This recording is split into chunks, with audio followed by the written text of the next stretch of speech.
Welcome back to another podcast. We are proudly sponsored by Hez Boxing Equipment, and we are just briefly touching on the UFC Mexico card last week. It was a good event, massive crowd yet again. We didn't do a preview on it, but Alex, do you want to kick us off? You've got all the base notes there.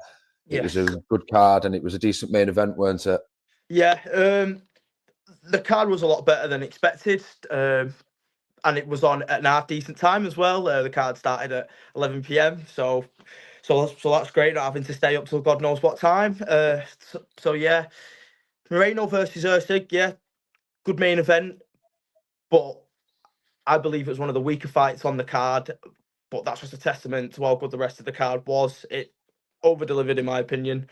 So if we start off going from the bottom to the top. The first fight, we had Austin Hubbard losing by unanimous decision to Markel Medeiros.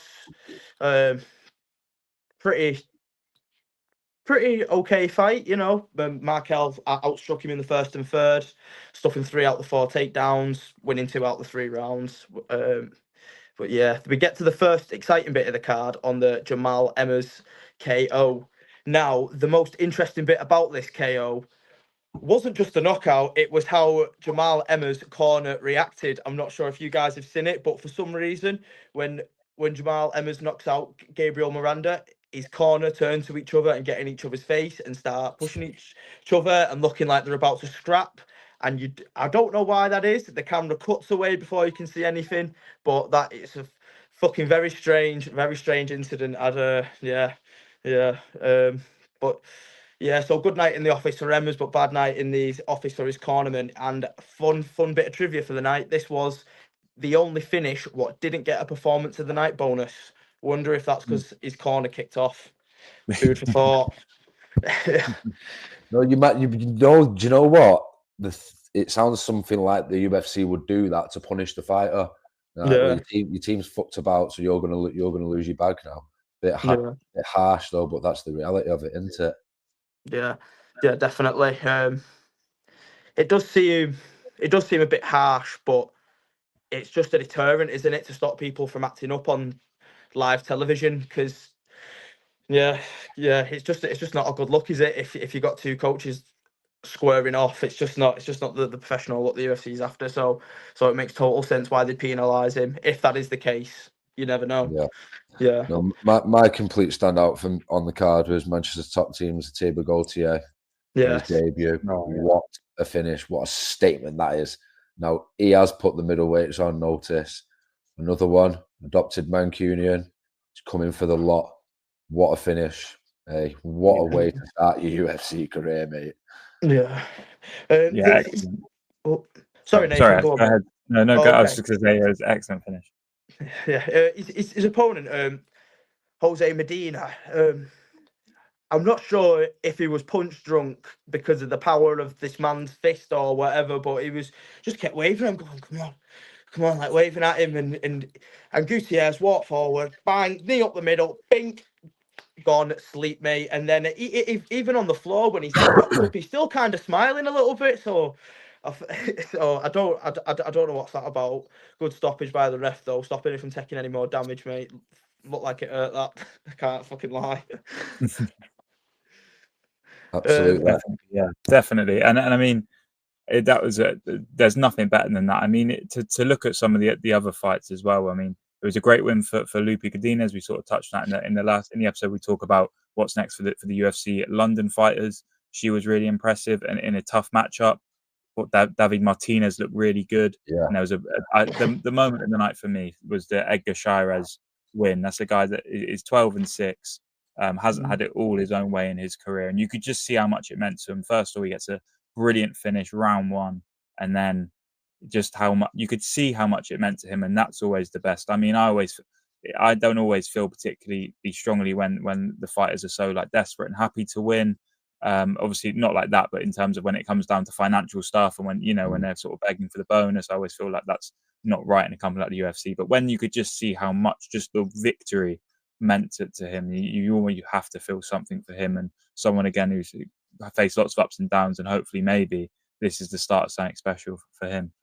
Yeah, absolutely. I think think it's nice to see, because like we've said this previously, that every fighter's got a story to tell, and he wears his heart on his sleeve, and it just sort of signified a really good night for the Mexican fighters, didn't it?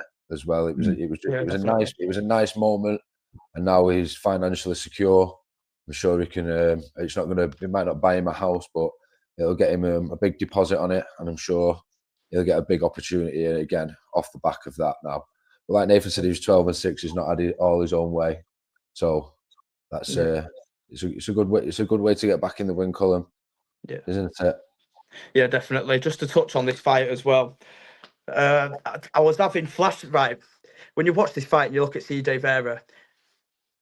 Fair play to the kidder. He looked like a beat-up Brian Ortega when he fought Diego Lopez with the long braids coming down the back. I swear, mate, it was a carbon copy of Brian Ortega's fucking haircut. And then when Chavez caught him with the left hook, I believe, as well, similar to the hook Ortega got dropped with by Lopez in the first round of the fight. Obviously, it wasn't the same. He went backwards, and it was different. But I just thought, have I seen this before? Is this deja vu? Man with braids gets chinned, but not. But yeah. I just thought that was something quite mad to pick up on. But yeah, another standout fight for me was the Drew Dober getting finished by Manuel Torres. Yeah. The first 2 minutes of the fight were pretty lackluster in my opinion. Until Drew Dober stepped in, caught that nasty 1-2. It was down. Torres continued with the ground and pound. Ref stepped in. Good finish for a finish, but I think Drew Dober took a bit of damage because when he's come back round, he stood up, gearing to fight again, walking towards Torres, even though people are saying to him, stop. But it wasn't a look of he was doing that to be a menace or out of spite or out of anything. It looked like he was out of it, and it looked like he took a bit of fucking damage to his brain, and he wasn't quite there. So that was quite worrying to see, to be honest. But yeah, I think Drew Dober bounced back. He always does after a loss. I'm sure he'll be active within the next few months. I know, but you need to remember as well, he's 40-odd fights into a career. Yeah. He needs to slow down now. He needs to start seriously thinking about it. I think for his opponent, Manuel Torres, it was just perfect matchmaking for him. Yeah. And another one that's walked away 50 grand richer as well. I think it was perfect matchmaking for him. It was perfect matchmaking for a lot of the Mexicans really on the card, especially in the main event. Brandon Moreno getting the unanimous decision victory. What next for Moreno now? Is it title contention? Because he's just fought the man who's just been in a title fight. So he can't. That's the issue. That's the big issue Moreno's got. He's in a really, really awkward position because he's lost to Pantoja about 4 times. So what do you do? Yeah.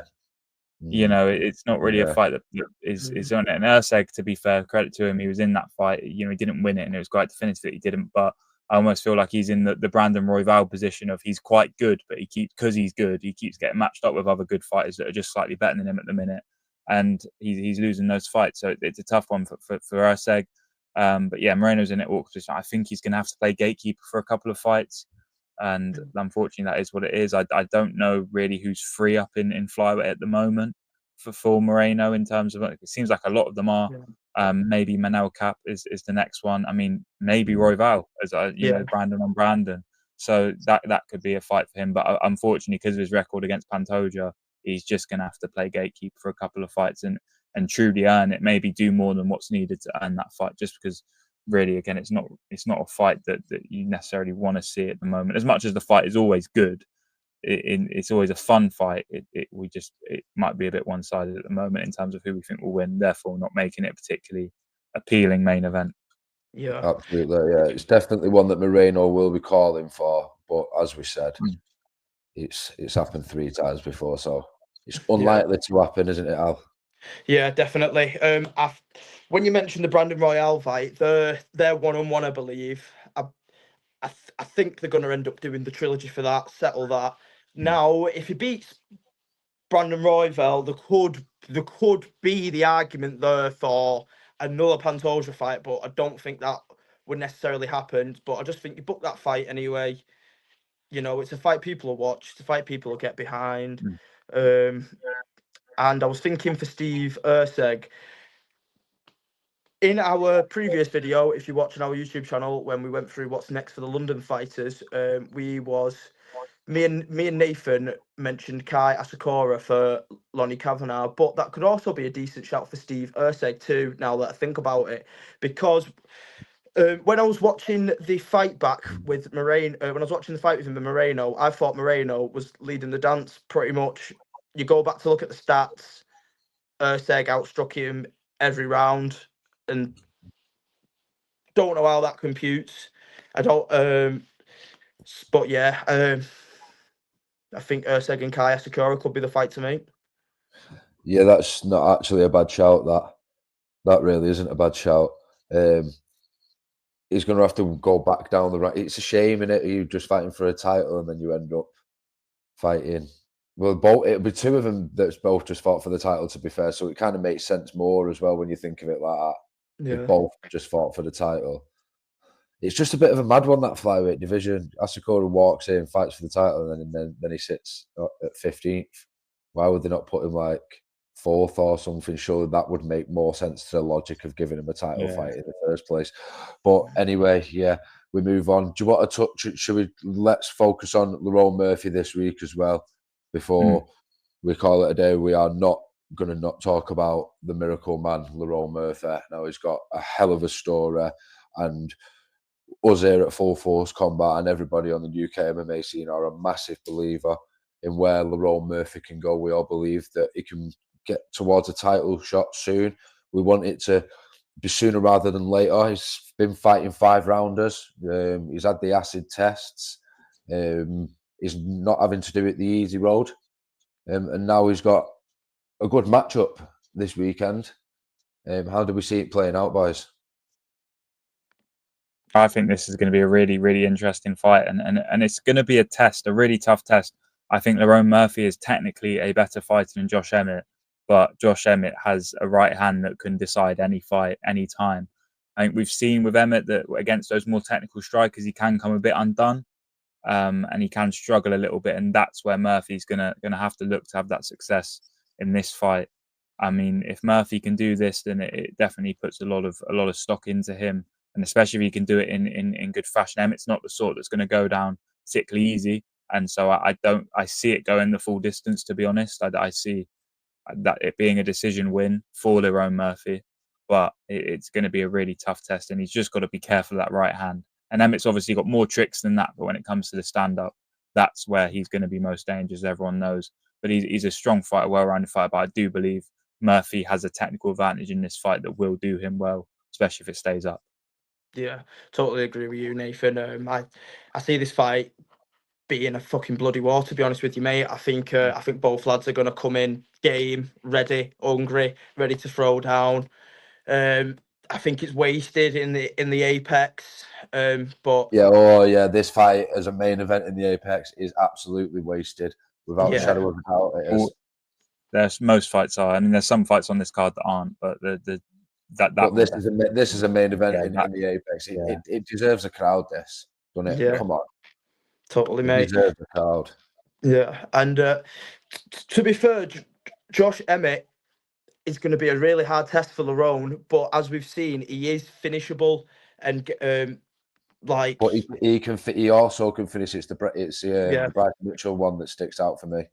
Yeah, that was he stole his soul that night. However, I think Lerone, just to touch on what Nathan said, is a lot technically better than Josh Emmett, and I think he can control the distance. He'll be in and out. As we know, a good jab can take you around the world, and Lerone Murphy has got a pinpoint fucking jab.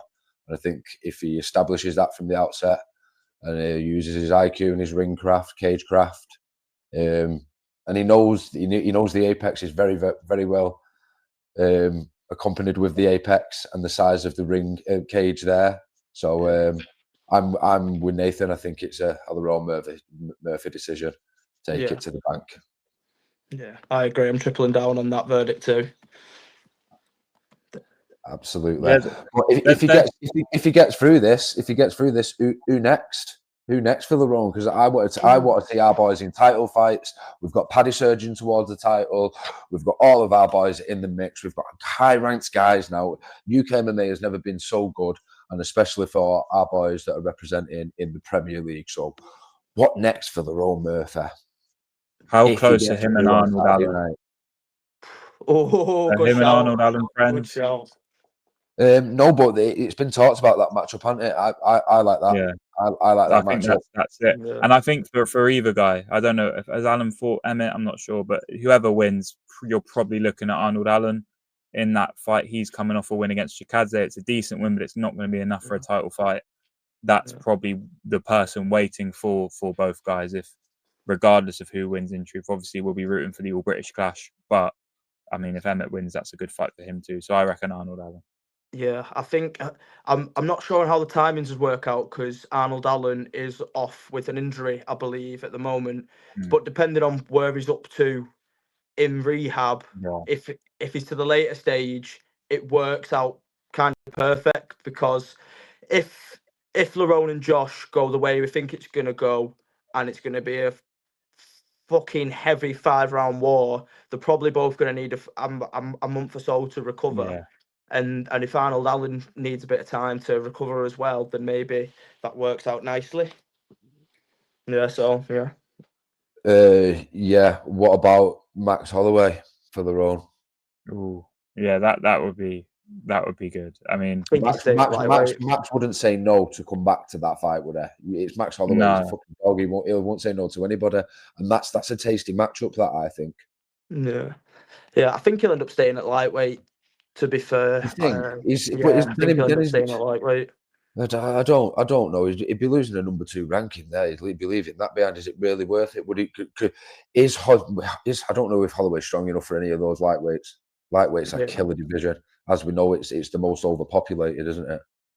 Yeah, I think with Holloway personally, like I'd love that fight against Lerone Murphy. I do think with Holloway, you almost want to put him in those Gaethje type fights. I mean, to be real, he really had a great fight against Gaethje. So I think he's going to fight guys that are more legends of the game, and you get the BMF that rather than Lerone Murphy. I think as much as Holloway would say yes to any fight, I think he'd probably be like, oh, maybe can we just do this other fight, because he's just he's like, I just knocked out Justin Gaethje. I want Charles Oliveira or Dustin Poirier, one of those guys, rather than an emerging prospect that probably name value wise doesn't add a whole lot. Depends where Holloway's at if he's looking at getting back to that title.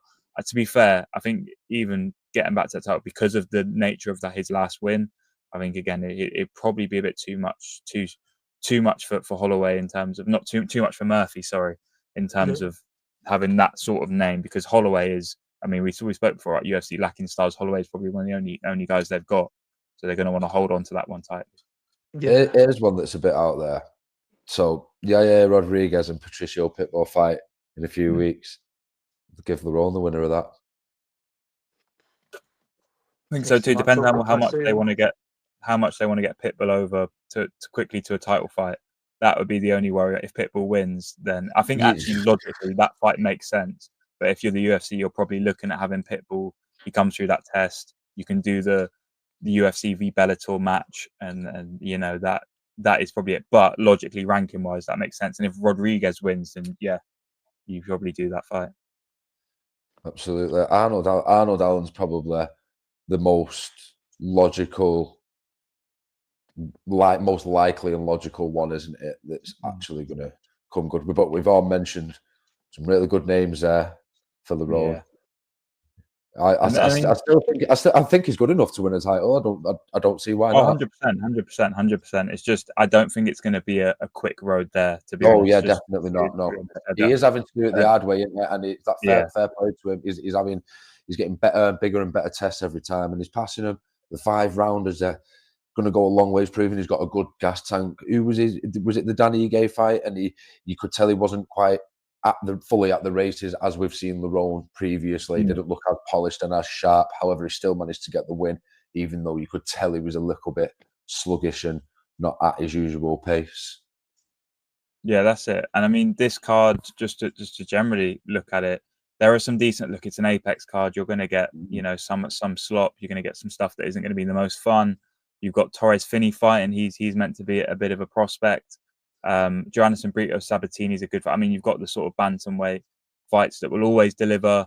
And obviously, from a UK perspective, and one of my favourite fighters to watch, Davy Grant. Yes. He always delivers. Yeah. He's fighting Daniel Santos, who is going to be game as hell, and he's a good fighter too. Wins against like Castaneda, good guys. But Grant's going to throw some wild stuff. This is a great fight. This is a great fight. I love this fight. It jumps off the page. Like you said, it's an Apex card, so nothing ever really screams off the page so much, barring the main event. There might be one or two more, Tavares and Meerschaert, but even that's not exactly thrilling. But this one, Davy Grant and Daniel Santos. Is he on a winning He's streak? on a couple fight win streak, yes. Yeah, and Davy Grant. Did Davy Grant get a bonus last time out? Am I right in saying that? He weren't out that long ago neither, was he? No, it was last year. He didn't get a bonus. He didn't get a bonus, but he performed really well. Yeah, and that was only in December. I think he had a close loss to Marcos as well, which I think, if I'm right in saying, people were arguing that he won, which I think he might have actually. I can't remember it. But that there's not an awful lot, as I say. Reece McKee's fighting on this card. He'll be hoping to get back in there in the UFC. Yeah. He's obviously yet to win there. Hasn't won a fight in his trend. Albeit, to be fair, his fights have not been easy. Hamzat Chimaev, obviously, famously. Then Moreno's a tough one. Loser's a tough one. Then a split against Chidi and Jakani, who's on a real tear at the moment. So he'll be hoping that April 5th is the time for him, because we know he's a good fighter and we know he's capable. It's just luck of the draw sometimes. A split loss in your last one, you're probably thinking, when's it going to be? And hopefully against a guy like Daniel Frunze, who I will not act like I know I don't, but it's a LFA guy, come through the Contender Series. You never know with these guys. They've proven to give UK and Cage Warriors fighters a particularly tough time, as we saw a couple of weeks ago. So it'll be a tough test, but if McKee's going to win one in the UFC, this will probably be it. If he doesn't, I think that's it for him in UFC. Alex? Yeah, as you say, he's had a bit of a tough break. The guys he's fought haven't exactly been easy. I know no fight is easy, but still, like, you look at names like Khamzat Chimaev for his first run, like, fucking hell. Talk about fucking throwing you to the wolves, mate. Like, bloody hell. Yeah. I'd like to see another Irish, close European guy in the UFC, you know. So I just hope he gets it done this time around. Absolutely. The names that are on his record, and you look where he's from, you just think he's just a typical hard Irish bastard. But this matchup on Saturday, it's favourable, as Nathan mentioned. It's a guy from the LFA. He's come through the Contender Series, so he's done it in a road that everybody's familiar with, and it's kind of not the hard way, but it's not the direct pathway where you're just getting thrown into the UFC. So it's a level of fight and the calibre of matchup that Reece McKee needs, and we hope that he gets back in the win column. But just to draw a little bit back to Davy Grant, for 39 years of age, you won't fucking think it, would you? He just seems fresh all the time. He just seems fresh all the time. I don't know if it's his Northeast accent or his vibe or whatever, but he's like a fan favourite in as a UFC, especially for the hardcore UFC fans, and not just here, around the world as well. He's fought in Vegas a good few times now. He's another one that's another, like, kind of one of those that's another prince of the Apex. Yeah, he lives in America as well, doesn't he? He moved over to America. I'm not certain of that. I'm not certain of that. I do remember seeing him at the Octagon Newcastle event last year, so I'm not sure. Oh, fair enough. Yeah, but he is out there a lot, and it's served him well. But I'm sure that because it's a UK Irish stacked, quite stacked with interest this weekend. Everyone will be tuned in, and we will give it a review afterwards. But yeah, as we said, we hope Lerone can do the business and surge towards a title shot. Head over to our Instagram, like, subscribe, and all that good stuff.